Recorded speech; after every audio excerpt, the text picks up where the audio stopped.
The wisest person I ever met in my life, a third grade dropout.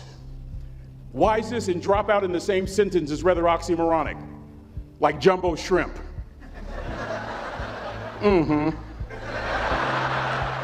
Like fun run, ain't nothing fun about it. Like Microsoft Works, y'all don't hear me. I used to say like country music, but I've lived in Texas so long, I love country music now. I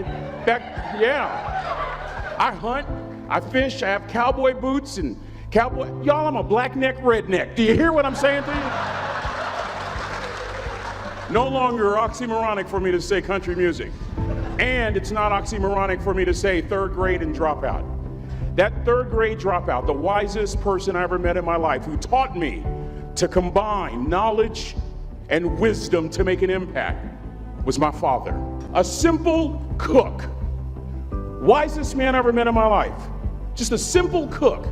Left school in the third grade to help out on the family farm, but just because he left school doesn't mean his education stopped. Mark Twain once said, "I've never allowed my schooling to get in the way of my education." My father taught himself how to read, taught himself how to write, decided in the midst of Jim Crowism, as America was breathing the last gasp of the Civil War, my father decided he was going to stand and be a man. Not a black man, not a brown man, not a white man, but a man. He literally challenged himself to be the best that he could all the days of his life. I have 4 degrees. My brother is a judge. We're not the smartest ones in our family. It's a third grade dropout daddy. A third grade dropout daddy who was quoting Michelangelo, saying to us, "Boys, I won't have a problem if you aim high and miss, but I'm gonna have a real issue if you aim low and hit." A country mother quoting Henry Ford, saying, "If you think you can or if you think you can't, you're right." I learned that from a third grade drop. Simple lessons. Lessons like these. Son, you'd rather be an hour early than a minute late. We never knew what time it was at my house because the clocks were always ahead. My mother said for nearly 30 years, my father left the house at 3:45 in the morning. One day she asked him, "Why, Daddy?" He said, "Maybe one of my boys will catch me in the act of excellence. I want to share 2 things with you." Aristotle said, "You are what you repeatedly do." Therefore, excellence ought to be a habit, not an act. Don't ever forget that. I know you're tough, but always remember to be kind. Always. Don't ever forget that. Never embarrass mama. Yeah. If mama ain't happy, ain't nobody happy. If daddy ain't happy, don't nobody care. But you know, I'm trying to tell you. Next lesson. Lesson from a cook over there in the galley.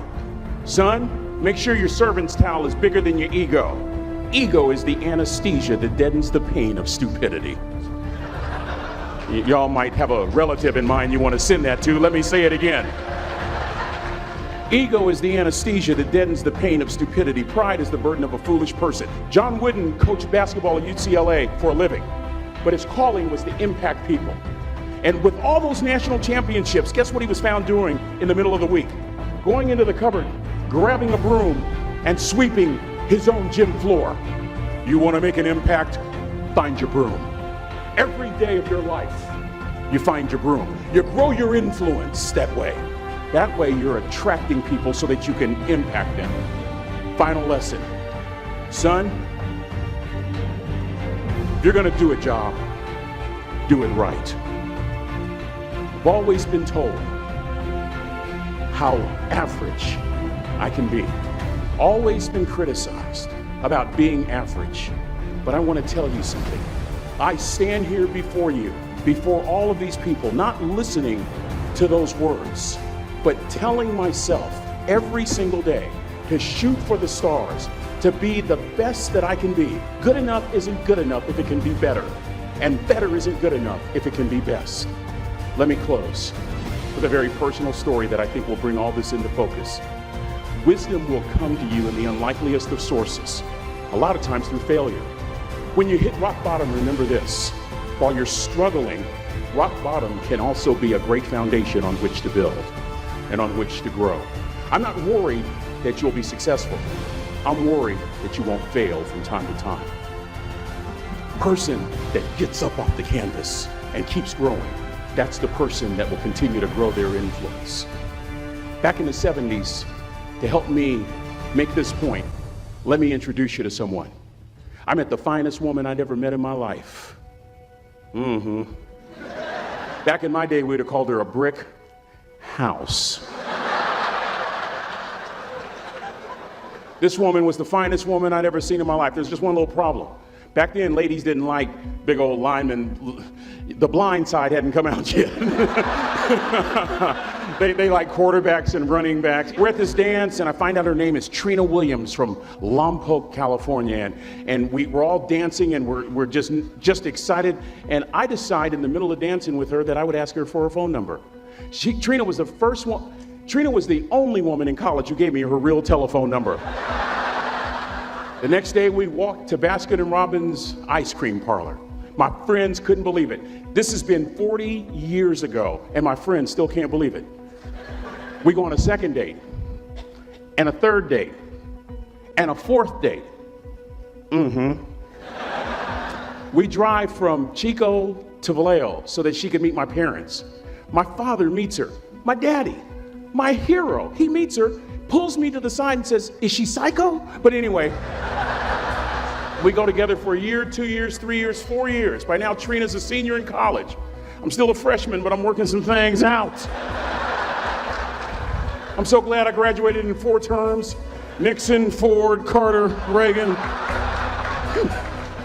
So now it's time to propose. So I talk to her girlfriends, and it's California, it's in the 70s, so it has to be outside. Have to have a candle, and you have to have, some chocolate. Listen, I'm from the hood. I had a bottle of Boone's Farm wine. That's what I had. She said yes. That was the key. I married the most beautiful woman I'd ever seen in my life. Y'all ever been to a wedding, and even before the wedding starts, you hear this? How in the world? And it was coming from my side of the family.